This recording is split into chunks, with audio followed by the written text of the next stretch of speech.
오늘 말씀은 이제 예수님께서 제자들에게 마지막으로 하시는 어떤 그런 말씀 가운데 하나죠.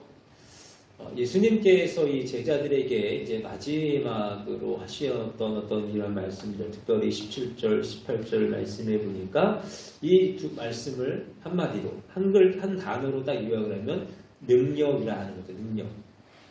하나님, 주님께서 제자들에게 주시는 거예요. 너에게 능력이 있으리라 하는 것이죠. 이런 능력이라고 하는 것은 중요합니다. 우리가 굳이 신앙적인 것 아니어도요. 우리가 세상을 살아가도 능력은 있어야 되잖아요. 그렇죠? 능력 없는 어떤 그러한 삶을 살아간다. 어떤 능력 없다라는 소리를 듣는다. 그것은 결코 좋은 일은 아닌 거예요. 우리 신앙도 마찬가지죠. 또 신앙 안에서 우리가 하나님 안에서 우리가 늘 주시는 그 능력을 힘 입으면서 살아야 돼요. 왜 이렇게 능력이 중요한가? 이 능력이라는 것이 얼마나 사람에게 있어야 했기에 보세요. 예수님께서 지금 제자들을 꾸짖으시거든요. 14절 말씀해 보니까 제자들을 꾸짖으십니다. 그럼 꾸짖으셨으면 다시 잘 가르쳐 주시고 또 잘 세워주시고 또 이렇게 해주시는 어떤 그런 모습이 있으면 좋은데 그런 것 전혀 없이 그들에게 능력을 주시네요. 예수님께서 이와 같이 아직 예수님이 누구신지도 정확하게 모르는 제자들에게 그러한 능력을 주시는 것. 세상을 향하여서 우리가 언제 구원을 받으리오 할 때에 그것은 너희가 알 바가 아니오 너희는 그저 성령을 받으라 하시는 그러한 말씀처럼 우리는 이 땅을 살아가면서 하나님이 주시는 능력을 힘입어야 할 줄로 믿습니다. 그러면 하나님이 주시는 능력이라고 하는 것은 과연 어떠한 것일까? 여러분의 삶에 오늘 나누는 이 말씀의 능력들이 늘 임하기를 원합니다. 있으셔야 돼요. 있으셔야 삽니다. 그렇죠? 자, 첫째로 믿음이 능력입니다. 마가복음 16장 17절 18절 말씀입니다. 믿는 자들에게는 이런 표적이 따르리니 라고 이렇게 말씀을 하시면서 곧 그들이 내 이름으로 귀신을 쫓아내며 새 방언을 말하며 뱀을 집어 올리며 무슨 독을 마실지라도 해를 받지 아니하며 병든 사람에게 손 얹은 즉 나으리라 하시더라. 자, 말 그대로 능력이에요. 그렇죠? 병 고치는 능력, 여러 가지 참 놀라운 능력, 다 능력입니다. 그런데 그 능력을 갖는, 그 능력을 이루어내는 하나의 조건이 있어. 그게 뭐라고 그럽니까? 믿는 자들에게는. 그럼 믿는 것이 곧 능력이라고 하는 이야기. 예수님께서 가장 많은 말씀하셨던 것, 그 가운데 하나가 뭐냐면요. 내 믿음이 너를 구원하였도다 하는 그 말씀 아니겠습니까?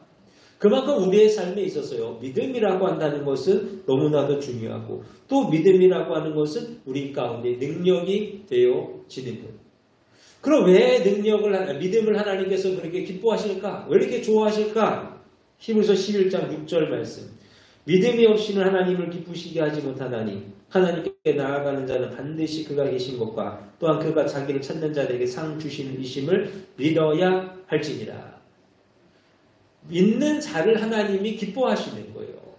믿음으로 나아가는 한 자를 하나님께서 원하시는 거예요. 그래서 우리가 믿음으로 나아가면 하나님이 우리를 기뻐 받으셔서 우리에게 능력으로서 함께하여 주신다. 이거를 가장 못한 사람이 누굽니까? 이스라엘 사람들이죠. 이스라엘 사람들이 늘 하나님께 나아가서 외쳤던 게 뭐예요? 하나님이 우리 하나님이시 보여달라는 거 아니겠어요? 하나님이 우리 가운데 함께 하심을 보여주고 내가 하나님을 제대로 온전히 믿지 못하는 어떤 그러한 모습들. 그럼 기도원이라는 사사가 있습니다. 그 기도원이라는 사사가 하나님께 부르심을 받잖아요. 이제 좀 더우시죠? 기도원이라는 사사가 부르심 가운데에서 하나님의 부르심을 받았으면 아멘하고 달려가면 좋았을 텐데 그가 하나님께 행하였던 일이 뭐예요?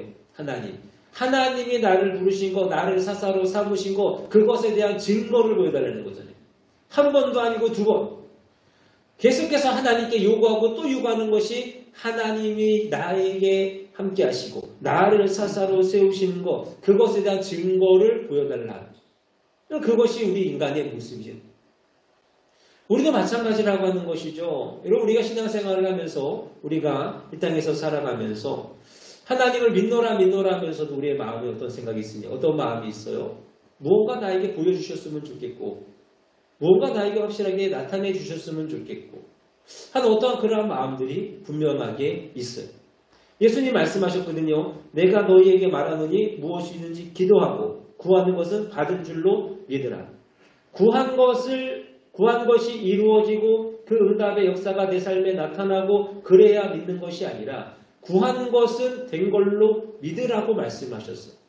주님이 늘 우리에게 요구하시는 것은 이처럼 믿음이에요. 근데 우리는 어떻습니까? 하나님, 내가 하나님을 위하여 살아가고 내가 지금 이 삶에서 역사를 이루어가길 원하고 내가 정말로 한결같이 주의 믿음 안에 살아가길 원하는데 그렇다고 한다면 나에게 무엇인가를 주시고 무엇인가를 보여주시고 라고 하고 있는 것이 우리의 모습은 아니겠냐 하는 거예요. 아니라고 이야기합니다. 괜찮다라고 이야기합니다. 나는 하나님만 온전히 믿음으로 나아간다라고 이야기하면서도요. 여러 가지 많은 일들이 생겨날 때마다 우리는 우리의 눈에 보이기를 원하고 귀에 들려지기를 원하고 무엇인가를 손에 잡히기를 바라는 것이 바로 우리의 믿음이더라 하는 것입니다.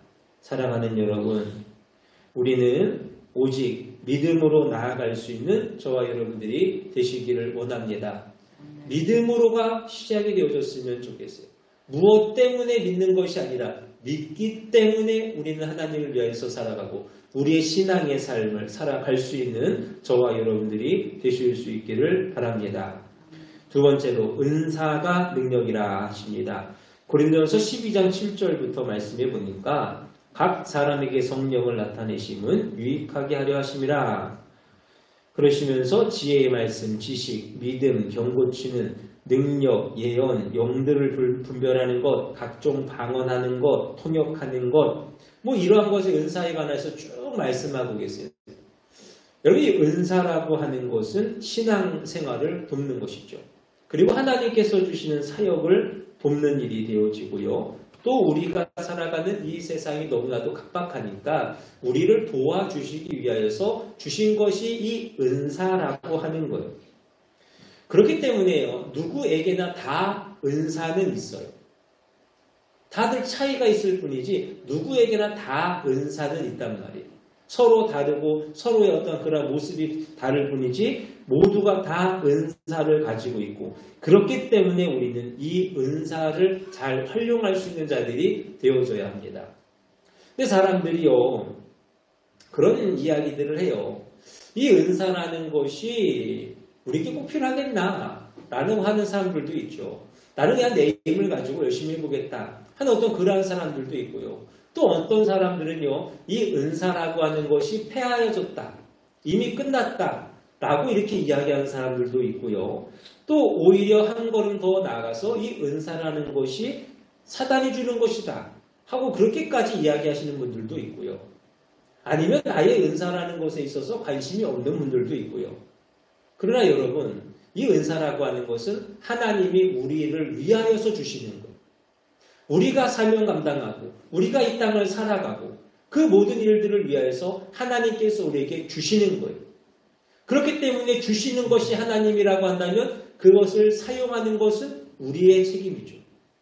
그러니까 우리는 우리에게 주시는 그 은사를 잘 활용할 수 있는 자들이 되어줄 수 있어야 한다는 거예요. 여러분에게 어떤 은사가 있는지는 잘 모르겠습니다. 어떤 은사를 주셨는지는 잘 모르겠지만 그것이 정말로 나에게 은사라고 여겨주신다고 한다면 여러분 가운데 정말로 그것이 즐거움이 되어지고 기쁨이 되어주신다고 한다면 그 일을 위해서 열심히 살아가십시오. 최선을 다하십시오. 그래야 할 때 하나님께서 그 일을 통하여서 하나님의 역사를 이루어 가실 것입니다. 그 은사 가운데 감사하시고 또 사모하시면서 하루하루를 살아가는 저와 여러분들이 되시기를 바랍니다. 그리고 세 번째는 뭐냐면 사랑이 능력이라 말씀이에요. 고린도전서 13장 계속 이어서 말씀하죠. 사랑은 언제까지나 떨어지지 아니하되 예언도 패하고 방언도 그치고 지식도 패하리라. 또 이어서 하시는 말씀이 내가 어렸을 때에는 말하는 것이 어린 아이와 같고 깨닫는 것이 어린 아이와 같고 생각하는 것이 어린 아이와 같다가 장성한 사람이 되어서는 어린 아이의 일을 버렸노라. 여러분 이 말씀이 무슨 말씀이냐 하면 이 말씀은 은사와 이제 사랑을 비교하는 말씀이에요. 이제 가끔 그런 분들이 있어요. 은사가 뭡니까? 은사가 어떤 것이 있습니까? 라고 하면 저는 잘 모르겠어요 라고 하시는 분들이 있어요. 그렇죠? 뭔가 다른 사람들은 뭐 특별히 뛰어난 게 있는 것 같지도 않고 뭔가 내가 내세울 만한 것이 있는 것 같지도 않고 제가 처음 사역을 나갔어요. 이제 전도사 사역을 나갔는데 그때도 갑자기 나갔죠. 뭐 갑자기 담임 목사님이 차에 타라고 그러셔가지고 탔더니만 다른 교회 데려다 놓고서 거기서 면접을 봤어요. 면접을 보는 가운데 이제 이야기 물어보시죠 저한테 이런저런 얘기하시다가 뭐 할 줄 아는 거 있냐? 운동 잘하냐? 아니요, 저 운동 못합니다. 그럼 뭐 악기 다루는 거 있냐? 저 악기 하나도 다룰 줄 모릅니다. 뭐 이거 저 다 물어보시는데 아니요, 저는 모릅니다. 못합니다. 그리고 뭐 그렇게밖에 대답할 게 없더라고요.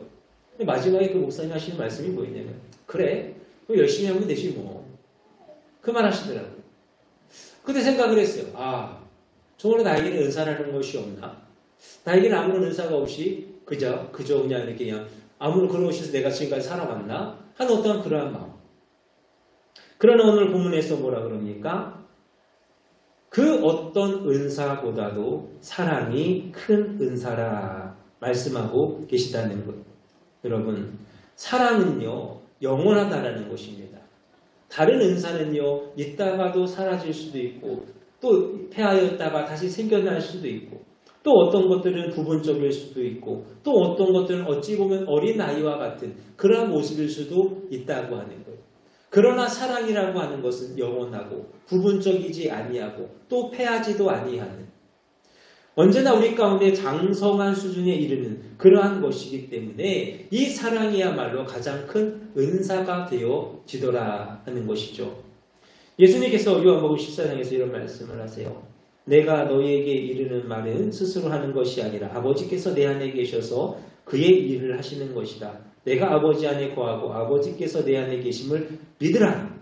그렇지 못하겠거든 행하는 그 일로 말미암아 나를 믿으라. 믿으라고 말씀하셨어요. 근데 못 믿겠어. 그럼 뭐라고 하십니까? 내가 너희에게 행하는 것. 무엇입니까? 사랑이죠. 내가 너희를 사랑하는 그 모든 모습들을 보고 나를 믿으라고 하는 거예요. 여러분, 사랑이라고 하는 것, 그것만큼 귀한 것이 없고 그것만큼 큰 것이 없다 하는 것입니다. 바라기는 저와 여러분들 그 무엇보다도 서로 사랑하며 나아갈 수 있기를 바랍니다. 사랑하며 살아가야 돼요.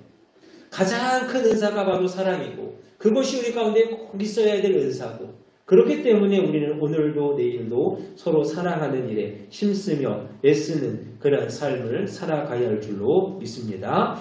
자, 마지막으로 우리의 연약함도 능력이라. 우리가 가지고 있는 어떤 연약함이 있죠. 그런데 그것을 가지고 성경에서는 오히려 능력이라 이렇게 이야기합니다. 고린도후서 12장 10절 말씀. 그러므로 내가 그리스도를 위하여 약한 것들과 능력과 궁핍과 박해와 곤고를 기뻐하노니 이는 내가 약한 그때의 강함이라. 우리가 약한 것이 곧 강함. 내가 약하기 때문에 내 것으로 할 수 없고 하나님을 바라보고 하나님을 의지하여 나아갈 수 있게 되어집니다. 오늘 이렇게 오전에도 그렇고 오후에도 그렇고 이제 본문을 좀 원고를 좀 보면서 또 이제 이찬수 목사님 설교를 좀 듣고 있었어요. 근데 그런 이야기를 하시더라고요. 가나의 혼인잔치 설교를 하시면서 가나의 혼인잔치 가운데에 포도주가 떨어지잖아요. 포도주가 떨어졌다고 하는 것은 우리 가운데 있는 결핍이라고 하는 거죠. 누구에나 다 있다고 하는 거예요. 뭐 우리가 살아가면서 언제가 날마다 뭐 계속 충만한 삶을 살아갈 수는 없잖아요. 언제고 부족함이 있고 언제고 연약함이 있다고 한다는 거죠. 누구나 다 똑같이. 그런데 그 결핍이 있을 우리 가운데 찾아왔을 때 오히려 그것이 우리에게 복이라 하는 이야기를 하세요. 왜 복이겠습니까? 결핍이 생기니 포도주가 없으니 예수님을 찾잖아요. 예수님을 찾으니 예수님이 그것을 해결하여 주시고 채워주시니까 그것이 우리에게 오히려 복이더라 하는 그런 말씀을 하십니다. 우리 방금 읽었던 고린도서 12장 말씀도 그렇죠. 약한 것들, 능욕, 궁핍, 박해, 곤고 우리가 이러한 것들을 당하면서 결국에 마지막에 가서 고백하는 건 뭡니까? 하나님, 나는 할 수 없으니 하나님, 나에게는 아무것도 없으니 하나님이 나를 도와주시고 하나님이 나에게 은혜를 주시고 우리가 마지막에 가서 고백하는 것은 결국 그거잖아요. 그렇기 그렇기 때문에 그 연약함이 오히려 하나님을 의지하게 되어지고 하나님의 은혜를 입게 되어져서 사람이 채워주는 어떤 능력이 아니요 하나님의 은혜로서 주시는 그 충만함의 능력, 그 은혜를 우리가 경험하여 살아가. 그러니 여러분, 연약함이 승리가 되어지더라 하는 것입니다. 바라기는 언제나 우리에게 능력이 되어주시는 그 예수의 이름을 부르며 나아갈 수 있는 저와 여러분들이 꼭 되시기를 원합니다. 우리는 약할지라도 예수의 이름은 능력이 있고 우리는 그 이름을 부르며 나아갈 때에 우리의 삶 가운데에 능력으로서 함께하여 주실 줄로 믿습니다. 말씀을 정리합니다. 역대하 16장 9절입니다. 여호와의 눈은 온 땅을 두루 감찰하사 전심으로 자기에게 향하는 자들을 위하여 능력을 베푸신다 말씀하고 있어요. 여러분, 하나님을 바라보시고 하나님을 찾으십시오. 하나님 안에 능력이 있음을 믿으시고 내가 그 능력을 힘입기를 위해서 오늘도 내일도 부지런히 하나님 앞에 나아가실 수 있기를 원합니다. 그리할 때에 믿음 또한 은사, 사랑, 연약함 가운데에 주어지는 그 능력이 여러분의 삶 가운데에 임할 줄로 믿습니다. 그 은혜로 인하여서 이 세상 넉넉하게 이기어 나아가시고 주신 사명 감당하는 저와 여러분들이 다 되시기를 주님의 이름으로 축원합니다. 기도하겠습니다.